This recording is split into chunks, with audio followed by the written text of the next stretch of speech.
2:23. This is today's 830 WCCO. Arianna Huffington is my guest. She's going to be at the O'Shaughnessy Education Center at the University of St. Thomas at 2115 Summit Avenue in St. Paul at 7 p.m. It's free and open to the public. The name of the book is Right is Wrong, and she joins me in studio. Arianna, thank you so much for taking the time. Thank you, Jack. I want to come back on another issue now, and this is what grabbed me first of all, was this question of John McCain, as I have the New York Times and a picture of you with your arms folded underneath, as well as a couple of other people who supported what it is that you said. By the way, here's a quote, and I have to get my glasses on. Once I turned 40, it all went downhill.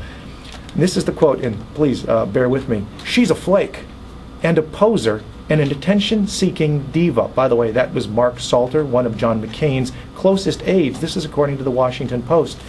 How does that make you feel in the first place?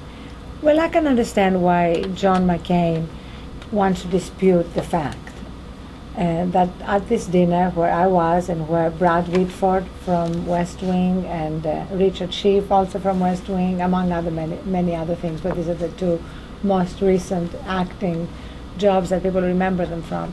So they were there at the same dinner at Candice Bergen's in Los Angeles, and John McCain, as they told the New York Times, basically went on to tell us how dangerous George Bush is, how he has no attention span, you can't talk to him for more than 10 minutes, etc., etc. Then he wants to talk about baseball, is that right? Baseball, right. And then one of the guests asked him, then did you vote for him?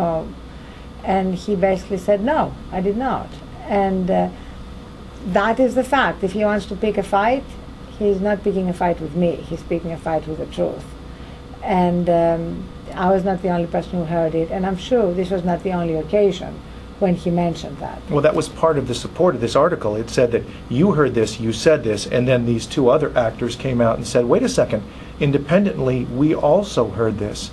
So it sounds like that the McCain supporters have said, no, he did vote for George Bush. See, that seems different to me. There's a difference between him saying in 2000, I didn't vote for George Bush based upon what George Bush did then. Right. I think some people could understand that, left or right. But what makes it strange to me is how he comes back after the fact and says, I didn't.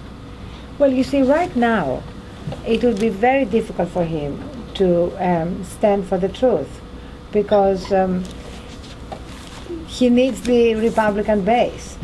And the McCain of 2000, who so abhorred George Bush he could not bear to even vote for him, is not the John McCain who is going to be on the ballot in 2008.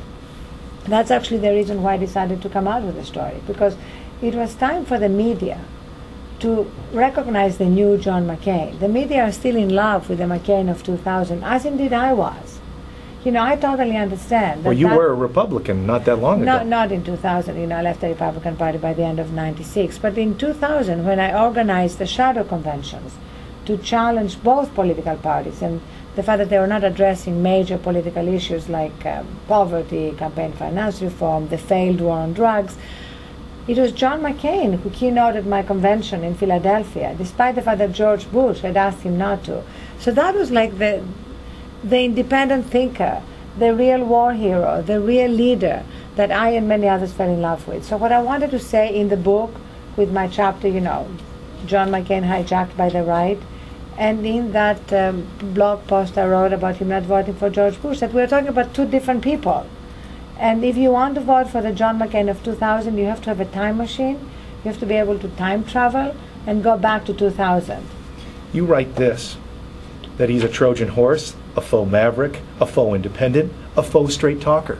When I read this, I mean, this was one of the most damning analyses that I've seen. I mean, this is incredibly aggressive, saying, look at what he says about a whole series of issues, including immigration, torture, taxes, and the agents of intolerance, which I think he said on Russert's show.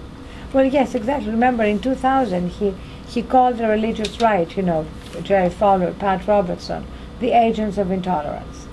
Now he's kind of genuflecting. If you could hold that thought, because I do want to come back and follow up. Let's talk about those things, those four issues, and you talk about these a lot. Again, Arianna Huffington is my guest. As we try to understand where we're going next, how much is John McCain really a maverick? The name of the book, Right is Wrong. Stay with us on today's 830 WCCO.